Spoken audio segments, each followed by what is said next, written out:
Assalamualaikum warahmatullahi wabarakatuh. Selamat malam. Di sini nih saya dari kelompok 2 akan menjelaskan proyek digital di desa yang kami buat. Baik, di yang pertama itu kami beranggota kelompok ada 6 orang yang dimana ada Cindy Febrian, Herdiangga Pratama, Jiana Viva Mirsani, Wirya Olivia, Stefani Fransarida, dan saya sendiri, Asiprianto Radiparini. Nah, baik latar belakang ini berawal dari bagaimana kami ingin menghasilkan pemetaan wilayah yang akurat dan komprehensif. Nah, kami menggunakan Google Earth dan AutoCAD sebagai alat utama dan di mana ini sangat membantu dalam memberikan akses terhadap citra satelit, topografi dan geografi yang dan lainnya yang sangat diperlukan. Nah, jadi dengan AutoCAD kami dapat mengintegrasikan informasi dari Google Earth dalam platform platform pemodelan yang memungkinkan kami untuk melakukan analisis mendalam dan menciptakan peta yang akurat secara visual. Nah, desa yang kami pilih itu adalah Pajalesang Sopeng, menjadi fokus pemetaan kami dan menjadi tantangan peluang untuk mengeksplorasi potensi integrasi antar teknologi informasi dan pemetaan wilayah. Google Earth menjadi sebuah aplikasi dalam pemetaan virtual yang memungkinkan pengguna dapat menjalankan dapat menjalankan dan menjelajah bumi secara interaktif melalui gambar satelit, peta, dan citra 3D. Nah, Google Earth ini pertama kali diluncurkan pada tahun 2021 dengan memberikan pengalaman yang visual yang menarik dan navigasi yang fitur yang banyak. Ini dapat memungkinkan pengguna dapat melihat secara detail geografis dari sudut pandang yang berbeda.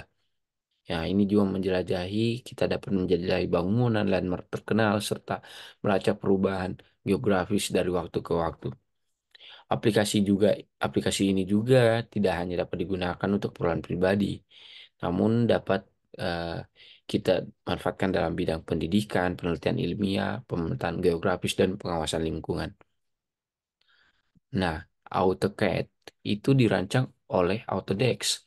AutoCAD ini memungkinkan pengguna untuk membuat gambar 2D dan model 3D yang presisi dan terukur dengan alat yang kuat untuk menggambar modifikasi dan dokumentasi desain. AutoCAD ini memfasilitasi pembuatan blueprint, perencanaan bangunan, desain produk, dan visualisasi yang sangat detail.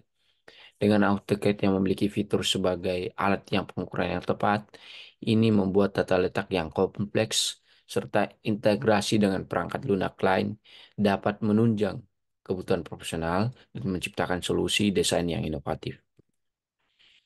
Adapun metode-metode yang kita gunakan itu dalam eh, pemetaan yang pertama mengumpulkan data dari Google Earth, dimulai dan mengakses data penting seperti citra satelit, topografi, informasi geografis terkait dari Google Earth. Kemudian kita mengkonversi data tersebut ke AutoCAD menggunakan alat impor dan konversi di AutoCAD untuk mentransfer data yang dikumpulkan dari Google Earth ke dalam platform AutoCAD. Nah, dalam analisis dan metodologi datanya, kita menggunakan fitur analisis AutoCAD untuk memproses dan memodelkan data yang diimpor. Kemudian termasuk pengukuran dan penyelesaian dimensi. Integrasi dan kustomisasi juga digunakan dalam menggabungkan data Google Earth dengan fitur kustomisasi AutoCAD sebagai penamaan label, simbol, dan informasi tambahan untuk memperkaya visualisasi peta. Kemudian yang langkah metode yang terakhir itu ekspor dan penggunaan lebih lanjut. Setelah dimodelkan, kami hasilnya itu diekspor ke berbagai format file untuk keperluan visualisasi, presentasi, atau penggunaan dalam proyek-proyek lanjutan. Nah, Desa Pajalesang atau Sopeng ini merupakan desa dari Kecamatan Lili Rilau, Kabupaten Sopeng, Sulawesi Selatan. Mempunyai batas-batas wilayah di mana sebelah utaranya itu berbatasan dengan Macandre, sebelah timur itu berbatasan dengan Parendring, sebelah barat berbatasan dengan Belo, dan sebelah selatan berbatasan dengan Canggadi. Ini pun hasil peta digital yang kami dapatkan di mana ada beberapa keterangan, ada bangunan, pasar, sekolah, rumah ibadah, kantor, tower, dan beberapa tower. jaringan yang ada. Oke, sekian dari pembahasan saya dan kelompok mengenai pemetaan yang kami lakukan. Terima kasih dan mohon maaf apabila eh, terjadi kesalahpahaman dan kekurangan kata. Mohon eh, kurang dan lebihnya mohon dimaafkan.